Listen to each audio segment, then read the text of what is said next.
All right, you gotta pay quick attention, okay? Our thinking has to be synonymous, okay? It has to be the same way. The same way you do your homework and you have to focus on just the homework and not your problems at hand, because if you do, you won't get that homework done, right? So this is the same way that we have to focus on God and His promises, okay? And read every blessed day that you are blessed to wake up. You understand? Because it's no joke right now in heaven. It's not a joke and it's not a game. Okay? Many of us are not understanding what God is really doing. How much stuff He's holding back. How much He's stopping from happening. Okay? And the reason why a lot of us, okay, are, just this is why you see other people not, you see them still stressing, you understand? You see, okay, listen, you see other people still stressing. You see them still worrying, anxiety, full of it, even the people seeking God, okay? The reason is because they are not focused on with that God completely. They are still focused on their current situation and their problems. So here, look, Colossians 3, chapter 3, verses 1 through 4 is where you find this verse. This is why he says this. If ye then be risen with Christ. So, okay, I'm going to explain that. It keeps, now, seek those things which are above, where Christ sits on the right hand of God, the creator of the universe. And it says, set your affection on things above, not on things on the earth. Okay? Your problems and your current situations are what is on this earth. And if you focus on it, you are away from the solution. Just like that example I showed you about doing your homework. When you're doing your homework, you have to focus completely on your homework to get it done. If you do not, if you focus on your other things that you have going on, you either will do bad on it, poorly on it, or not get it done at all. You understand? So this is to show you that God is trying to let us know it's the same thing. We have to focus on Him if we want to get it done. If we want to get a good report, a good grade, a good thing from it.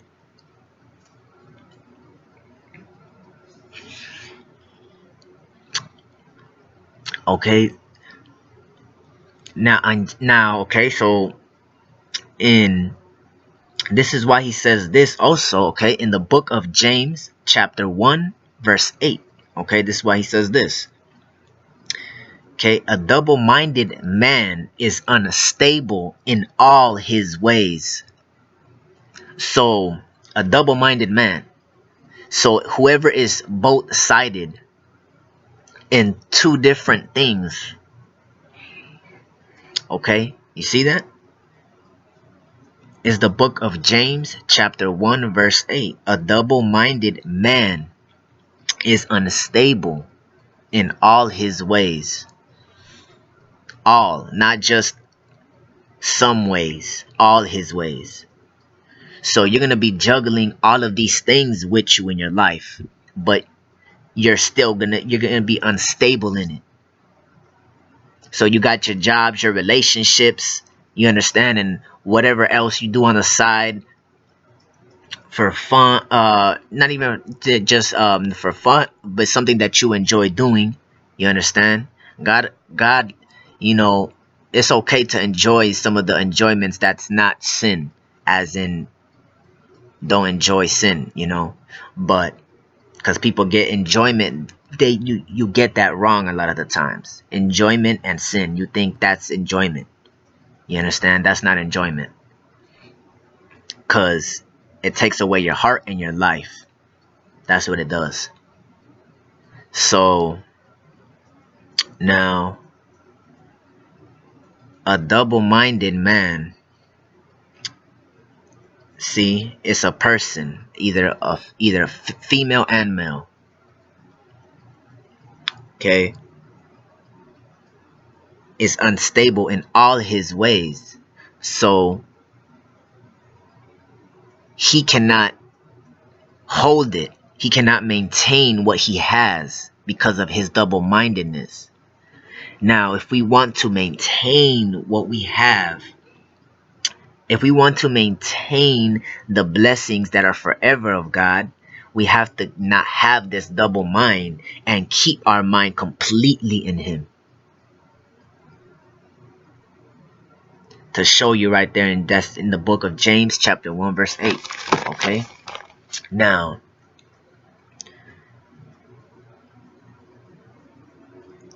you're gonna say, now if your question, okay, is how do we do that? You do it not, okay, you might think like physically, how am I gonna build something? You understand? Look, now you build it first where you start, right? Where you start. You don't start in the physical world. That's where you do not start. You don't start in getting people together and doing all these, trying to schedule events for preaching or all of these, doing good deeds and like physically and going out and preaching the word by yourself. You understand? These is not where you start from. Okay, it's not a physical thing. You understand? We don't go out and physically try to build things. Where we start is our spirit and our heart relationship. First, we have to come with a common understanding between you and God. A common ground. You have to stand somewhere between you and God, where it's just God knows what you're trying to do. You understand? He knows where your heart is at, and He knows that between you and Him. Now, from there, okay, you are manifesting the word, which is in Matthew chapter 6, verse 31 through 33. You are manifesting the word right there. You are seeking His kingdom like that, and His righteousness.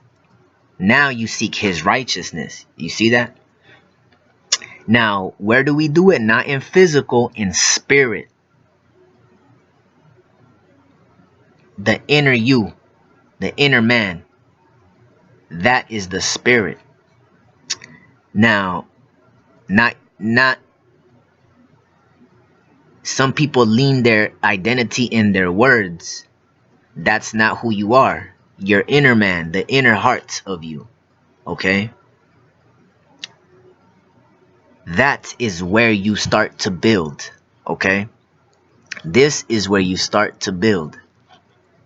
Now, it says Matthew chapter 6, verse 31 through 33, okay? It says, but seek ye first the kingdom of God, okay, and His righteousness, not ours. And all these things shall be added unto you. Now, this is to reassure you, okay? The rest of everything that you want is going to be added to you. All of these possessions is going to come along the package of just us focusing on God. Okay, just us focusing on God, that's gonna come with a package. Just by doing that, just by not having a double mind, by not thinking on our current situation and our problems,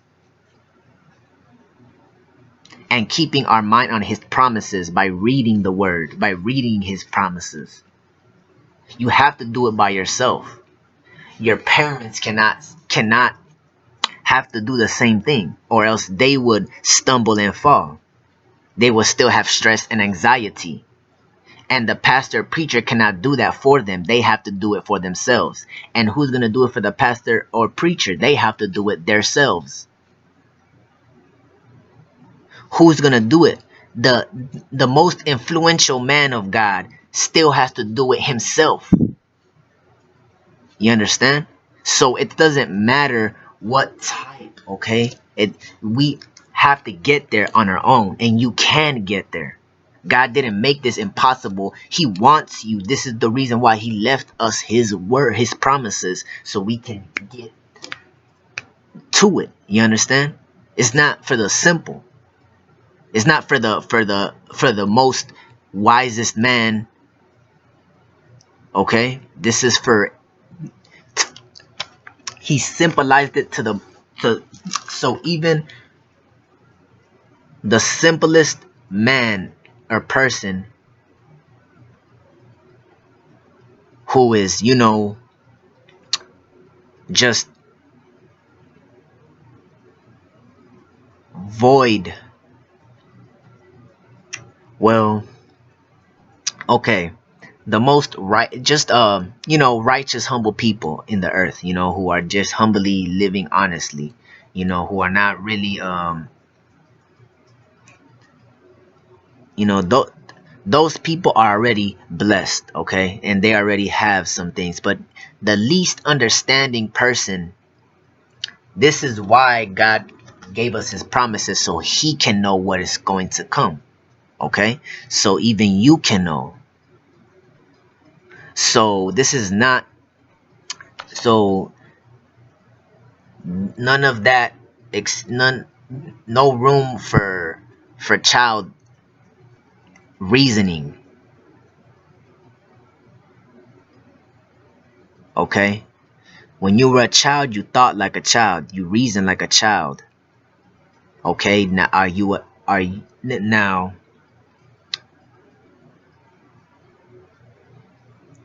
to you individuals who thought, matured in thinking when you were young already, then it's, to you, you can understand the word even the more. Okay, now I'm telling you, our thinking has to be synonymous 24/7 if you want complete serenity and peace.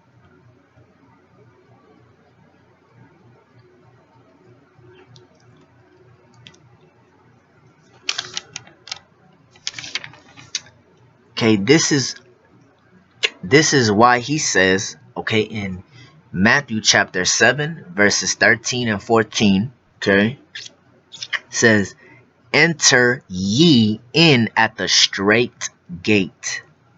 Okay, this is why He says this. Straight, just a one straight way. For wide is the gate, and broad is the way that leads to destruction, and many be which go in thereat. Because straight, you see that, straight is the gate, and narrow is the way to serenity and peace and understanding, a relationship having and building with the Son of the universe, of the Creator of the universe, okay, who is not man. You understand? And he has a love beyond all our loves combined together. If all humans got together and we just loved, you know, had a strong love and we combined it together, that would still not match his love for us. You understand? And he proved it by laying his life down. See? He can't just tell us he loves us and us believe it. What did he really do? He really showed us. See? He died so he can reach the whole so he can get to that power of a ghost to where he can reach everybody. The spirit of truth, your conscience will bear witness. Okay? Now, so I showed you, okay, now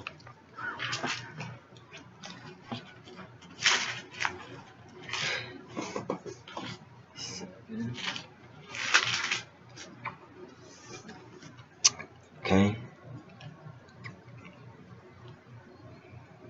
Now,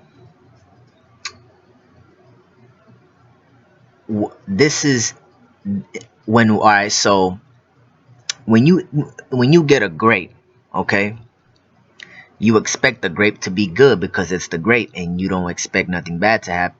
Like let's say if it's a fresh grape, and it's fresh and you eat it, it's a grape, it's a fruit, it's health for you. Now, okay, I'm gonna leave you with a parable. Okay, that grape is signifying keeping our minds completely on his promises according to a spiritual relationship with him, with those promises 24/7 every day.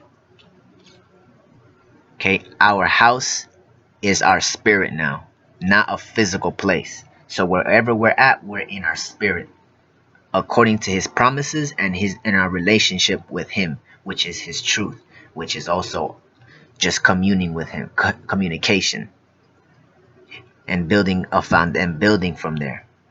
You understand? Diligently build your relationship. Do you know how to have a relationship with anybody? How do you have a relationship with somebody? There's many things that go with it. So it's the same thing with God. There's many things that go with it. Okay? So now, okay, so doing that, we're eating grapes. Now, I'm gonna read Matthew chapter 7 verse 16 to you real fast. Okay? Ye shall know them by their fruits. Do men gather grapes of thorns or figs of thistles? You see? So he's telling us, does that make sense to us to eat grapes with thorns or figs of thistles? Right? Telling you, so us, so when you keep your mind on God, doing what I just having according to his promises with the spiritual, with living in your spirit relationship with God, you are a grape, just very good. You understand? Now, when you're trying to do that, but you're still focusing on your problems and your current situation. It's like you are a grape with thorns. So it's completely unuseful. You would throw that grape away. You cannot eat that grape. So I'm telling. So this is why we have to do this. Okay. Love y'all. I'm out.